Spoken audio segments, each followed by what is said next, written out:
Good morning to all of you. Welcome again in sample paper class. Let's continue sample paper 1 और previous class में हमने question number 1 2 3 4 चार question solve किए थे. आज थोड़ा सा आगे चलते हैं. क्वेश्चन 4 का सेकंड पार्ट देखिएगा. क्वेश्चन 4 का सेकंड जो पार्ट है वो है what are the necessary condition for any system to be aromatic. इसका मतलब किसी भी सिस्टम को अगर एरोमेटिक होना है तो उसकी नेसेसरी कंडीशन क्या क्या होती है. तो आपको याद रखना होगा कि किसी भी सिस्टम को अगर आपको एरोमेटिक कहना है या फिर उसे एरोमेटिक होना है तो नेसेसरी 3 कंडीशंस होती हैं. कौन कौन सी? सबसे पहली जो कंडीशन है वो ये है कि वो जो कंपाउंड आपने लिया है वो कंपाउंड आपका प्लेनर साइक्लिक होना चाहिए. प्लेनर साइक्लिक होना चाहिए. दूसरी जो कंडीशन है वो ये है कि उसके अंदर 4n+2 इतने पाई इलेक्ट्रॉन्स होने चाहिए और यहाँ n इज इक्वल टू 0 1 2 3 कुछ भी इंटीजर जो है वो होगा. ठीक है. और तीसरी जो कंडीशन है दैट इज वेरी इंपॉर्टेंट, वो ये है कि जो पाई इलेक्ट्रॉन्स उसमें प्रेजेंट हैं वो पाई इलेक्ट्रॉन पूरे के पूरे मॉलिक्यूल के ऊपर घूमने चाहिए. इसका मतलब उनका डीलोकेलाइजेशन होना चाहिए. ये 3 नेसेसरी कंडीशन है. जो भी कंपाउंड इन 3 कंडीशन को फॉलो करता है वो कंपाउंड एरोमेटिक होता है. जैसे एग्जांपल लेते हैं बेंजीन का. बेंजीन, तो बेंजीन जो है वो बेंजीन देखो, सबसे पहली बात साइक्लिक है और दूसरा प्लेनर है क्योंकि यहाँ हर एक कार्बन का हाइब्रिडाइजेशन sp2 होता है जिससे ये सारे के सारे कार्बन एक ही प्लेन में होते हैं सीधे के सीधे. ठीक है. दूसरी कंडीशन 4n+2 पाई इलेक्ट्रॉन होना चाहिए. अब यहाँ पे n की वैल्यू अगर हम 0 रख देते हैं तो n की वैल्यू 0 जैसे ही वहां पे रखेंगे तो 4 इंटू 0 प्लस में 2 इतने पाई इलेक्ट्रॉन का मतलब ये पूरा 0 हो गया. तो या तो उसमें 2 पाई इलेक्ट्रॉन होने चाहिए और n की वैल्यू 1 रखेंगे तो फिर कितना आ जाएगा, n की जगह 1 रखेंगे तो प्लस में 2 पाई इलेक्ट्रॉन, तो ये हो गया 6 पाई इलेक्ट्रॉन. 2 रखेंगे तो आ जाएगा 10 पाई इलेक्ट्रॉन या फिर आएगा 14 पाई इलेक्ट्रॉन. और आपको पता है कि एक बॉन्ड जब बनता है तो एक बॉन्ड बनने के लिए देखिएगा 2 इलेक्ट्रॉन पार्टिसिपेट करते हैं. तो यहाँ पे 3 पाई बॉन्ड है तो तीनों पाई बॉन्ड्स को मिला करके 2 2 2 4 2 6, इसका मतलब टोटल जो पाई इलेक्ट्रॉन है वो कितने हो गए, यहाँ पे 6 पाई इलेक्ट्रॉन्स हो गए हैं. तो सेकंड कंडीशन भी सेटिस्फाइड है. और थर्ड कंडीशन उसमें डीलोकेलाइजेशन होता है. तो जब हम बेंजीन का स्ट्रक्चर पढ़ते हैं इस तरीके से, तो बेंजीन के स्ट्रक्चर के अंदर इसका मॉलिक्यूलर ऑर्बिटल स्ट्रक्चर पढ़ते हैं ना, तो उसके अंदर हर एक कार्बन के ऊपर एक अनहाइब्रिड पी ऑर्बिटल होता है. जिससे क्या होता है, जिससे इनकी ऊपर की लोब और नीचे की लोब ओवरलैप हो जाती है. तो यहाँ पाई बॉन्ड के जो इलेक्ट्रॉन है पूरे के पूरे मॉलिक्यूल पर डीलोकेलाइज होते हैं. तो एरोमेटिक कंपाउंड है. तो जो भी कंपाउंड ये कंडीशन पूरी करेगा वो सब एरोमेटिक होंगे. उसके बाद में आता है क्वेश्चन नंबर 5.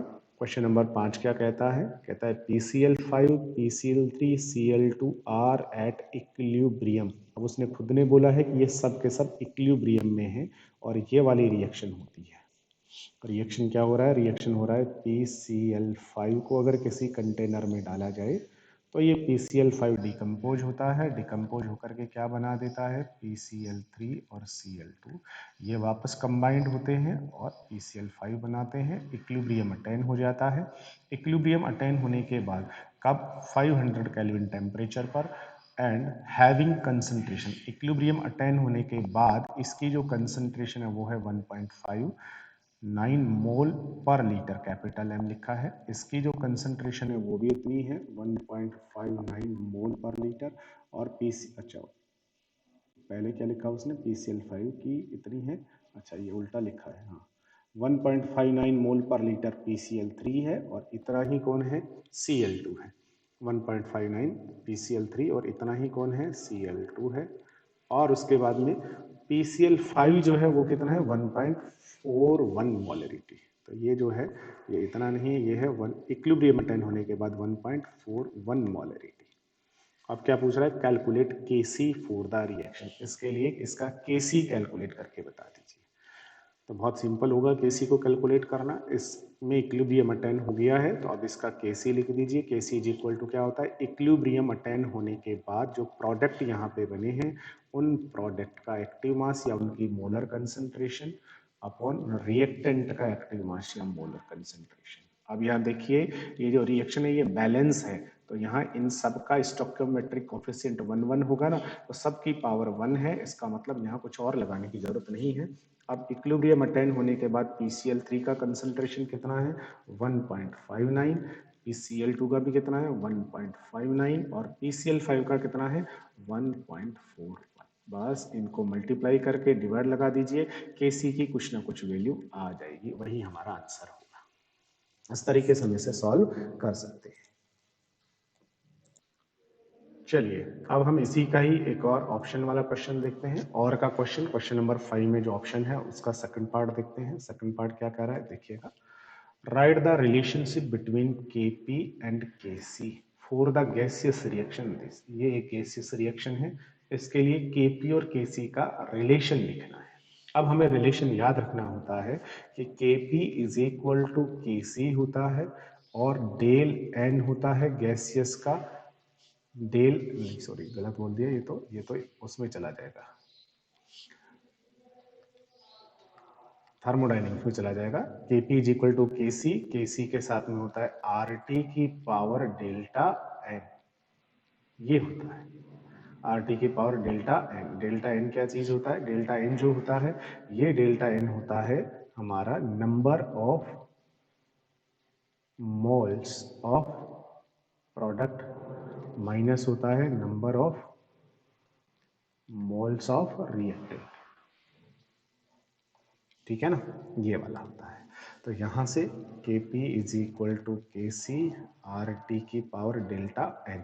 अब आपको डेल्टा n निकालना है, तो ये इक्विलिब्रियम क्या लिखा है, इक्विलिब्रियम लिखा है N2 गैस प्लस में O2 gas is equal to 2NO। ये लीजिए, ये हमारा प्रोडक्ट है और ये दोनों रिएक्टेंट है। पहले चेक करना होगा ये बैलेंस है या नहीं है, तो एक बार इक्वेशन को चेक करें, बैलेंस इक्वेशन है तो इनका स्टोइकोमेट्रिक कोफिशिएंट 1 1 और इधर 2, ठीक है बेटा। तो अब यहाँ से हम डेल्टा n निकालेंगे, delta n is equal to number of moles of product या गैसेस प्रोडक्ट, प्रोडक्ट के mole 2 minus number of moles of reactant, reactant के मोल कितने 1 और 1 2, इसका मतलब क्या हो गया 0। तो डेल्टा n जो है उसकी वैल्यू हो गई 0, तो RT की पावर 0 करना होगा, और किसी की भी पावर 0 करने का मतलब क्या होता है 1, तो यहाँ Kp Kc बराबर होगा। तो ये जो इक्विलिब्रियम यहाँ पे लिखा हुआ है वहाँ Kp Kc दोनों बराबर होंगे।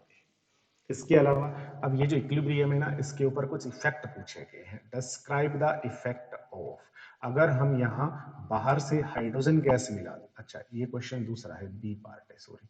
Describe the effect of addition of H2 removal of CO on the equilibrium of the reaction. ये एक इक्विलिब्रियम है ये वाला, इस इक्विलिब्रियम के अंदर वो आपको कह रहा है कि इक्विलिब्रियम अटेन हो गया।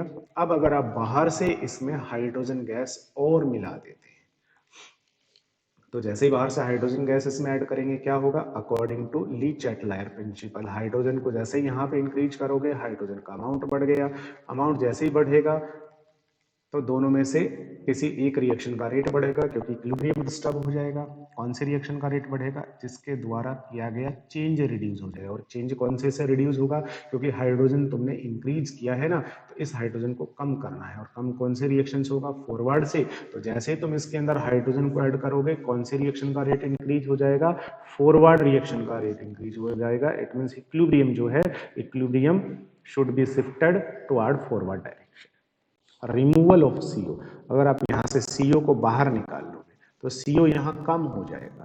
अब कम हो गया है तो बढ़ाना पड़ेगा, बढ़ गया है तो कम करना पड़ेगा। अब यहाँ CO कम हो गया तो इसको बढ़ाना पड़ेगा, और ये कौन से रिएक्शन से इंक्रीज होगा CO, फॉरवर्ड से या बैकवर्ड से, बैकवर्ड रिएक्शन। तो इस समय बैकवर्ड का रेट बढ़ जाएगा, तो CO को निकालोगे तो बैकवर्ड का रेट बढ़ेगा, ठीक है, और हाइड्रोजन को ऐड करोगे तो फॉरवर्ड का रेट बढ़ जाएगा। ये हो गया है effect of hydrogen and CON on that equilibrium. उसके बाद आता है next question number 6। Question number 6 क्या है, क्वेश्चन नंबर 6 जो है वो है, 6 के अंदर दो पार्ट है। पहला पार्ट देखिएगा क्या कह रहा है, right balance equation two show the amphoteric character of aluminium. अब ये क्वेश्चन कहाँ पे चला गया, ये क्वेश्चन चला गया पी ब्लॉक में, और पी ब्लॉक जो एलिमेंट हैं उनके हमारे सिलेबस में दो ग्रुप्स हैं। कौन कौन से 2 ग्रुप हैं, 13 और 14। तो 13 ग्रुप की बात यहाँ से हो रही है। 13 ग्रुप के अंदर कौन होता है, बैंगन, आलू, गाजर, इन थेला की बात चल रही है। उसमें से जो बोरोन है ये तो एसिडिक नेचर का होता है, जबकि एल्यूमिनियम कैसा होता है, एम्फोटेरिक नेचर का होता है। Why it is amphoteric, amphoteric का मतलब एम्फोटेरिक वो होते हैं जो एसिड और बेस दोनों से रिएक्ट करते हैं। तो एल्यूमिनियम जो होता है बेटा, ये एसिड बेस दोनों से रिएक्ट करता है, दोनों में डिसॉल्व हो जाता है, इसलिए ये एम्फोटेरिक नेचर का है। अब बैलेंस इक्वेशन पूछी है तो बैलेंस इक्वेशन हमें लिखनी होगी, बैलेंस इक्वेशन लिख देते हैं। देखिए एल्यूमिनियम अगर आपने लिया है और इसमें HCl अगर आप डाल देते हो तो HCl के साथ ये रिएक्ट कर लेता है, और HCl के साथ रिएक्ट करके ये डिसॉल्व हो जाता है और हाइड्रोजन गैस रिलीज कर देता है। क्या बना देता है, AlCl3 बना देता है और हाइड्रोजन गैस रिलीज करता है। ठीक है, और अगर आप एल्यूमिनियम लेते हो और इसमें एल्कली डाल देते हो, है ना बेटा, आपने NaOH डाल दिया है, तो NaOH का एक्वस सॉल्यूशन डालोगे तो इसके साथ भी ये रिएक्ट कर लेता है, और रिएक्ट करके यहाँ पे क्या बना देता है, यहाँ पे बना देता है NaAlOH का होल 4, ये कॉम्प्लेक्स, और साथ में कौन सी गैस रिलीज कर देता है, हाइड्रोजन गैस यहाँ से भी रिलीज कर देता है। तो 2 बेस हो जाएंगे यहाँ से बेटा, और 2 बेस के अलावा यहाँ से 2 क्या हो जाएंगे, वाटर, जिससे यहाँ से H2 गैस कहाँ चली जाएगी, बाहर चली जाएगी। ठीक है ना। अच्छा, बैलेंस नहीं इक्वेशन, क्योंकि यहाँ 2 सोडियम है, यहाँ एक ही है, तो फिर हमें एल्यूमिनियम ऐसे कितने लेने पड़ेंगे, 2, तो वाटर फिर हमें ज्यादा लेना पड़ेगा। वाटर कितने ले लीजिएगा, वाटर यहाँ से ले लीजिएगा कितने, 6, तो ऐसे 2 स्पीसीज बन जाएंगे, 3 H2 बाहर चली जाएंगी। तो ये दोनों के दोनों जो रिएक्शन है, ये दोनों रिएक्शन प्रूव करती हैं, क्या प्रूव करती हैं कि जो एल्यूमिनियम होता है वो एल्यूमिनियम कौन से नेचर का होता है, एम्फोटेरिक नेचर का। क्यों एम्फोटेरिक है, क्योंकि इसने एसिड के साथ भी रिएक्ट किया और हाइड्रोजन गैस को रिलीज किया, डिसॉल्व हो गया, और बेस के साथ भी इसने रिएक्ट किया है और बेस के साथ रिएक्ट करके भी ये डिसॉल्व हो गया है और हाइड्रोजन गैस इसने रिलीज की है। That is amphoteric nature of aluminium. उसके बाद नेक्स्ट जो क्वेश्चन है वो है, boron has unusually high melting point. Boron जो होता है इसका मेल्टिंग पॉइंट हाई होता है। क्यों होता है हाई, तो इसका आंसर आपको देना है कि बोरोन जो होता है बेटा, उस बोरोन का साइज बहुत छोटा होता है, और बोरोन का साइज छोटा होने के कारण से क्या होता है, ये इसका जो लैटिस होता है ना, उस लैटिस में बहुत क्लोजली पैक्ड होता है। छोटा साइज होने के कारण इसके लैटिस में ये क्लोजली पैक्ड होता है, और क्लोजली पैक्ड होने का मतलब इसके ये जो एटम्स होते हैं, इन एटम के बिटवीन फोर्स ऑफ अट्रैक्शन जो है वो बहुत स्ट्रॉन्ग लगता है, जिससे ये इजीली अलग नहीं होता है, इसलिए इसका जो मेल्टिंग पॉइंट है वो कैसा होता है, हाई होता है। Due to smaller size it is compactly packed in their lattice, so it show high melting point। चलिए अब नेक्स्ट क्वेश्चन के ऊपर आते हैं। Next question number 7। Question number 7 जो है वो देखिएगा क्या कह रहा है। Question number 7, in what ways lithium show similarities to magnesium in its chemical behaviour. तो ऐसा हमने पढ़ा है डायगोनल रिलेशनशिप। डायगोनल रिलेशनशिप में हमने ऐसा पढ़ा है कि ग्रुप का जो फर्स्ट मेंबर होता है वो अपने ग्रुप के अनदर जो मेंबर होते हैं उनके साथ डिसिमिलरिटी शो करता है, लेकिन नेक्स्ट ग्रुप जो होता है उसका जो सेकंड मेंबर होता है उस सेकंड मेंबर के साथ सिमिलरिटी शो करता है। तो लिथियम जो होता है वो लिथियम मैग्नीशियम के साथ सिमिलरिटी शो करता है, इसी को ही हम डायगोनल रिलेशनशिप कहते हैं। तो 2 क्वेश्चन आते हैं। पहला क्वेश्चन ये है कि ये लिथियम मैग्नीशियम के साथ सिमिलरिटी शो क्यों करता है। तो सिमिलरिटी शो करने का पहला जो रीजन है वो ये है कि इनका जो आयनिक रेडियस होता है, तो लिथियम बनाता है Li पॉजिटिव आयन और मैग्नीशियम बनाता है Mg पॉजिटिव 2 आयन। ठीक है ना। इनका जो दोनों का जो आयनिक रेडियस होता है वो ऑलमोस्ट इक्वल होता है, ऑलमोस्ट सेम होता है दोनों के आयनों का साइज। और दूसरा क्या है, दूसरा है कि इन दोनों के ऊपर चार्ज बाई रेडियस का जो रेशियो होता है वो भी दोनों में ऑलमोस्ट कैसा होता है, सेम होता है। इसलिए इन दोनों की जो प्रॉपर्टी है वो प्रॉपर्टी एक दूसरे के साथ बहुत ज्यादा मैच करती है। तो क्यों, क्योंकि इनका आयनिक जो रेडियस है वो ऑलमोस्ट इक्वल होता है, सेम होता है, और चार्ज बाई रेडियस का जो रेशियो है वो भी सेम होता है, इसलिए ये दोनों एक दूसरे के साथ सिमिलरिटी शो करते हैं। अब क्या क्या सिमिलरिटीज इनमें होती हैं, तो कुछ सिमिलरिटी हम बता सकते हैं। जैसे जैसे पहला है ये कि लिथियम का जो नाइट्रेट होता है उसको अगर गर्म किया जाए तो लिथियम जो है वो क्या बनाता है, अपना ऑक्साइड बनाता है, NO2 गैस रिलीज होती है और O2। और उसी तरीके से मैग्नीशियम का अगर नाइट्रेट तुम्हारे पास है तो उसको भी हीट करने पर मैग्नीशियम भी क्या बनाता है, अपना ऑक्साइड बनाता है, NO2 गैस निकलती है और O2। इट मीन्स दोनों ही अपने ऑक्साइड बनाते हैं। दूसरी सिमिलरिटी ये हो गई है कि अगर लिथियम की रिएक्शन ऑक्सीजन से कराएं तो ये अपना नॉर्मल ऑक्साइड बनाता है और मैग्नीशियम भी अपना नॉर्मल ऑक्साइड बनाता है। तीसरी सिमिलरिटी हम बता सकते हैं कि लिथियम का जो हाइड्रोक्साइड होता है LiOH, ये भी एक वीक बेसिक होता है और मैग्नीशियम का जो हाइड्रोक्साइड होता है ये भी एक वीक बेस नेचर का होता है। इस तरीके से इनकी सिमिलरिटी हो गई है। उसके बाद क्वेश्चन नंबर 8, क्वेश्चन नंबर 8 का फर्स्ट पार्ट क्या कर रहा है, boron halide form an additional compound with ammonia. Boron halide हो जैसे BF3, तो इसकी रिएक्शन अगर अमोनिया से करा दें तो यहाँ एक एडिशन कंपाउंड बनता है। क्या कंपाउंड बनता है, देखिएगा बोरोन जो है उसका ऑक्टेट पूरा नहीं है, ऑक्टेट पूरा नहीं है, इसलिए बोरोन जो है यहाँ किसकी तरह बिहेव करता है, लेविस एसिड की तरह। और अमोनिया जो है ये किसकी तरह बिहेव करती है, लेविस बेस की तरह। और अमोनिया अपना लोन पेयर इस बोरोन को डोनेट कर देता है, जिससे इन दोनों के बीच में एक एडिशन कंपाउंड बन जाता है BF3। और यहाँ से अमोनिया अमोनिया अपना लोन पेयर इसको डोनेट कर देता है। इस तरीके का एक कंपाउंड बन जाता है। ठीक है ना, एसिड बेस टाइप की रिएक्शन यहाँ से होती है। उसके बाद में क्या कह रहा है, the tendency for catenation decreases down the group in group 14। 14 group के जो एलिमेंट होते हैं उनके अंदर कैटिनेशन की जो टेंडेंसी है वो जैसे जैसे नीचे जाएंगे ना वैसे वैसे डिक्रीज होती है, बिल्कुल डिक्रीज होती है। 14 जो ग्रुप होता है उसको हम कार्बन फैमिली भी कहते हैं, क्योंकि इसका फर्स्ट जो मेंबर है वो फर्स्ट मेंबर कौन होता है, कार्बन होता है। इसलिए फर्स्ट जो मेंबर है वो फर्स्ट मेंबर कार्बन होता है, इसलिए हम इसको कार्बन फैमिली भी कहेंगे। ये देखिए 14 ग्रुप, तो 14 जो ग्रुप होता है उसका फर्स्ट जो मेंबर है वो कार्बन, कहे, शिव, जी, सुने, पार्वती।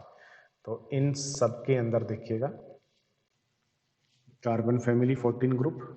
और कार्बन जो होता है उसकी बहुत ही यूनिक टेंडेंसी होती है, और वो कौन सी होती है कि इसमें कौन सा करेक्टर पाया जाता है, कैटिनेशन का करेक्टर पाया जाता है। इट मीन्स एक कार्बन दूसरे से, दूसरा तीसरे से, तीसरा चौथे से जुड़ के बहुत लंबी चेन बना लेते हैं। लेकिन जैसे जैसे नीचे जाएंगे ना ये कैटिनेशन कम होता जाता है, डिक्रीज होता है। डिक्रीज क्यों होता है बताना है, क्योंकि कार्बन जो होता है उसका साइज छोटा होता है। साइज छोटा होने के कारण से कार्बन कार्बन जब आपस में जुड़ते हैं तो इनके बीच में जो सिग्मा बॉन्ड बनता है ना, ये सिग्मा बॉन्ड स्ट्रॉन्ग बनता है। लेकिन जैसे ही नीचे जाएंगे सिलिकॉन के ऊपर, जर्मेनियम के ऊपर जैसे ही जाएंगे इनका साइज बड़ा होगा, और बड़ा साइज होने के कारण इनके बीच में जैसे ही सिग्मा बॉन्ड बनेगा तो ये काफी बड़ा होता है, और बड़ा होने के कारण से ये बहुत जल्दी ब्रेक हो जाता है। तो इनका जो सिग्मा बॉन्ड है वो सिग्मा बॉन्ड वीक होता है। क्यों, क्योंकि इनका साइज बड़ा है। इसलिए इसलिए जैसे जैसे नीचे जाएंगे कैटिनेशन बहुत कम मिलेगा। एक सिलिकॉन दूसरा दूसरा तीसरे से तीसरा चौथे से जुड़ करके लंबी चेन ये नहीं बनाते, केवल कार्बन ही बनाता है, क्योंकि इसका साइज कैसा है, छोटा। इसका जो साइज है वो कैसा है, स्मॉलर है।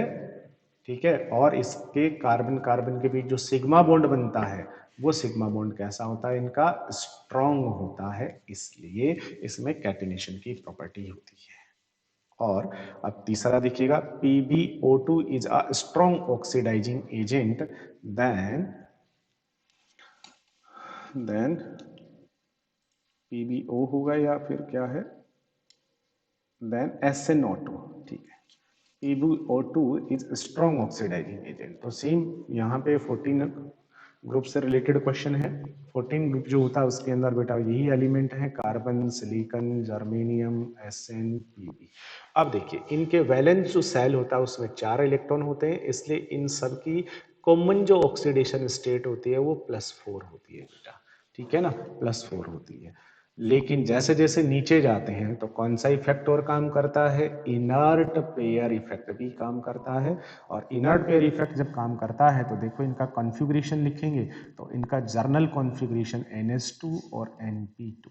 तो जैसे जैसे नीचे आएंगे ना तो नीचे आने पर इसके s के इलेक्ट्रॉन बॉन्डिंग में पार्टिसिपेट नहीं करेंगे, केवल p के 2 इलेक्ट्रॉन ही बॉन्ड बनाएंगे। तो नीचे आने पर कौन सी ऑक्सीडेशन स्टेट और शो होती है, +2 की होती है।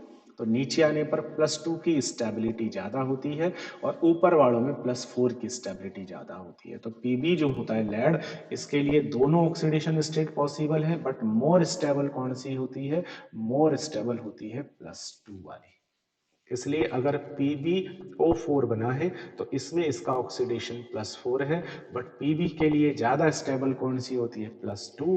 इसलिए ये PbO4 से किस में कन्वर्ट हो जाता है, PbO में, और ऑक्सीजन छोड़ेगा। अब ये ऑक्सीजन किसी दूसरे के साथ जाकर के जुड़ेगी ना तो उसका ऑक्सीडेशन करेगी। तो इसका मतलब इसका नेचर दूसरों का ऑक्सीडेशन करने का है, इसलिए ये ऑक्सीडाइजिंग नेचर का होता है। दस राइट। लेकिन SnO2 में ऐसा नहीं होगा, क्योंकि SnO2 जो होता है उसकी +4 भी स्टेबल होती है, +2 भी स्टेबल होती है। तो वो ऑक्सीडाइजिंग और नेचर का नहीं है और दूसरों को ऑक्सीजन प्रोवाइड नहीं कराएगा। बट ये जो PbO2 जो है, सॉरी PbO2 जो है ये वाला, यहाँ +4 ऑक्सीडेशन स्टेट है, तो ये दूसरों को क्या करता है, अपनी ऑक्सीजन प्रोवाइड करा देता है, ताकि ये +4 से कौन सी ऑक्सीडेशन स्टेट में कन्वर्ट हो जाए, +2 में। और इसकी +2 ज्यादा स्टेबल क्यों है, due to inert pair effect के कारण से। ठीक है, चलिए आज के लेक्चर में इतना ही, बाकी का हम दूसरे लेक्चर में पढ़ेंगे। Thank you to all of you.